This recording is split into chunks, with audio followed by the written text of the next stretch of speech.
Ladies and gentlemen, ಜನರ ಭವಿಷ್ಯ ಹೇಳ್ತೀನಿ ಅಂತ ನಂಬಿಸಿ ಅದೇ ಜನರಿಂದ ಗೌರವ ಪೀಠದಲ್ಲಿ ಕುಳಿತಿದ್ದಂತ ಆ ನಕಲಿ ಜ್ಯೋತಿಷ್ಯ ಅಸಲಿ ಮುಖ ಈಗ ಒಂದೊಂದಾಗಿ ಬಯಲಾಗ್ತಿದೆ. ಸಿದ್ದಾಪುರದ ವಸಂತ ನಾಯ್ಕ ಕೊಲೆ ಪ್ರಕರಣದ mastermind Kamalakara Bhat alias Kamalakar ಹೆಗಡೆಗೆ ಸಂಕಷ್ಟದ ಮೇಲೆ ಸಂಕಷ್ಟ ಎದುರಾಗಿದೆ. ಈಗಾಗಲೇ ಕೊಲೆ ಕೇಸ್ನಲ್ಲಿ ಜೈಲು ಪಾಲಾಗಿರುವಂತಹ ಈ ನಕಲಿ ಆಸ್ಟ್ರಾಲಜರ್ಗೆ ಈಗ ಪೋಕ್ಸೋ ಬಿಸಿ ತಟ್ಟಿದೆ. ಏನಿದು ಹೊಸ ಪ್ರಕರಣ? ಜೈಲು ಭಟ್ಟನ ಕರಾಳ ಕಥೆ ಏನು ಅಂತ ಹೇಳ್ತೀನಿ ಕೇಳಿ. ಎಸ್ ವೀಕ್ಷಕರೇ, ನೆಲ ಜಲ ಭಾಷೆಗಾಗಿ ಪ್ರಾಮಾಣಿಕ ಪತ್ರಿಕೋದ್ಯಮ. ನೀವು ನೋಡ್ತಾ ಇದ್ದೀರಾ ಫೋಕಸ್ ಟಿವಿ. ನಾನ್ ರೂಪಲತಾ.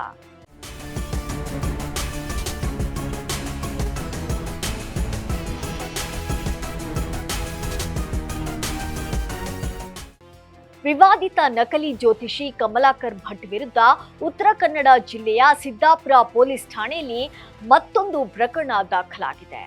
ಹಣ, ಹೆಸರು, ಅಧಿಕಾರ ಎಲ್ಲವನ್ನ ಜ್ಯೋತಿಷ್ಯದ ಹೆಸರಲ್ಲಿ ಗಳಿಸಿದ್ದ ಕಮಲಾಕರ್ ಭಟ್ ಈಗ ಜೈಲಿನಲ್ಲಿ ಗಂಬಿ ಎಣಿಸುತ್ತಿದ್ದಾನೆ. ಫೆಬ್ರವರಿ ತಿಂಗಳಲ್ಲಿ ಸಿದ್ದಾಪುರದಲ್ಲಿ ನಡೆದ ರಕ್ತ ಸಿಕ್ತ ಕೊಲೆ ಪ್ರಕರಣ A1 ಆರೋಪಿಯಾಗಿ ಜೈಲು ಸೇರಿದ್ದಂತಹ ಈತನಿಗೆ ಈಗ ಏಪ್ರಿಲ್ ತಿಂಗಳಲ್ಲಿ ಮತ್ತೊಂದು ಕಾನೂನು ಸಂಕಷ್ಟ ಎದುರಾಗಿದೆ. ಅದುವೇ ಅತ್ಯಂತ ಗಂಭೀರವಾದಂತ ಪೋಕ್ಸೋ ಪ್ರಕರಣ. ಫೆಬ್ರವರಿಯಲ್ಲಿ ನಡೆದ ಸುಚಿತ್ರಾ ಎಂಬಾಕೆಯೊಂದಿಗೆ ಇದ್ದಂತಹ ಅಕ್ರಮ ಸಂಬಂಧಕ್ಕೆ ಅಡ್ಡ ಬಂದ ಮಹೇಶ್ ನಾಯ್ಕನನ್ನ ಮುಗಿಸಲು ಕಮಲಾಕರ್ ಭಟ್ ಪ್ಲಾನ್ ಮಾಡಿದ್ದ. ಆದ್ರೆ ಅಂದು ಅಣ್ಣನನ್ನ ಕಾಪಾಡಲು ಹೋದ ವಸಂತ ನಾಯ್ಕ ದುಷ್ಕರ್ಮಿಗಳ ಚಾಕುವಿಗೆ ಬಲಿಯಾದ್ರು. ಪ್ರಕರಣ ದಾಖಲಿಸಿಕೊಂಡ ಪೊಲೀಸರು ಜ್ಯೋತಿಷ್ಯ ಬಣ್ಣ ಬಯಲು ಮಾಡಿ ಜೈಲಿಗೆ ತಳ್ಳಿದ್ರು. ಈಗ ಹೊಸದಾಗಿ ಈತನ ವಿರುದ್ಧ ಪೋಕ್ಸೋ ಕೇಸ್ ದಾಖಲಾಗಿದೆ. ಈ ಹಿಂದೆ ಬಂಧಿತಳಾಗಿದ್ದ ಸುಚಿತ್ರಾಳ ಅಪ್ರಾಪ್ತ ಮಗಳ ಮೇಲೆ ಈತ ಕಣ್ಣು ಹಾಕಿದ್ದ ಎನ್ನುವಂತ ಆಘಾತಕಾರಿ ಸತ್ಯ ಹೊರಬಂದಿದೆ.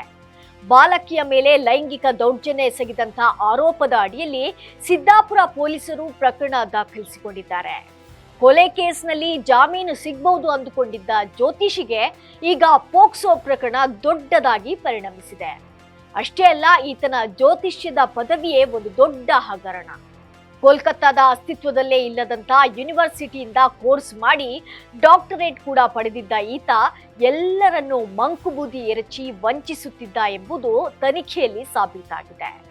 ಸದ್ಯ ಕಾರವಾರ ಜೈಲಿನಲ್ಲಿರುವಂತಹ ಈತ ಅಲ್ಲಿಯೂ ಕೈದಿಗಳ ಭವಿಷ್ಯ ಹೇಳುತ್ತಾ ಕಾಲ ಕಳೆಯುತ್ತಿದ್ದಾನೆ. ಈ ಭಟ್ಟನಿಗೆ ಕೇಡು ಕಾಲ ಬಂದಿರೋದು ಹೆಣ್ಣು ಮಕ್ಕಳನ್ನ ಕೆಟ್ಟದಾಗಿ ನೋಡಿದವನಿಗೆ ಎಲ್ಲಿ ತನಕ ಕೇಡು ಸಂಭವಿಸುತ್ತದೆ ಅನ್ನುವಂಥದ್ದನ್ನ ನೋಡಬೇಕಾಗಿದೆ. ಹಾಗೆಯೇ ಧರ್ಮದ ಹೆಸರಲ್ಲಿ ಅಧರ್ಮದ ಹಾದಿ ಹಿಡಿದವರಿಗೆ ಕಾನೂನು ಶಿಕ್ಷೆ ಖಂಡಿತ ಎಂಬುದಕ್ಕೆ ಈ ಪ್ರಕರಣವೇ ಸಾಕ್ಷಿ. ಜ್ಯೋತಿಷಿ ಕಮಲಾಕರ್ ಭಟ್ ಪ್ರಕರಣ ಈಗ ದಿನಕ್ಕೊಂದು ತಿರುವು ಪಡಿತಾ ಇದೆ. ಒಟ್ಟಲ್ಲಿ ಪೊಲೀಸರ ತನಿಖೆ ಮುಂದುವರೆದಿದ್ದು ಈ ನಕಲಿ ಜ್ಯೋತಿಷಿಗೆ ಎಷ್ಟು ವರ್ಷಗಳ ಕಾಲ ಜೈಲು ಶಿಕ್ಷೆಯಾಗುತ್ತೆ ಅನ್ನೋದನ್ನ ಕಾದು ನೋಡ್ಬೇಕಿದೆ. ಇದಾಗಿತ್ತು ಫೋಕಸ್ ಸ್ಟೋರಿ. ನೆಲ ಜಲ ಭಾಷೆಗಾಗಿ ನೋಡ್ತಾ ಇರಿ ಫೋಕಸ್ ಟಿವಿ.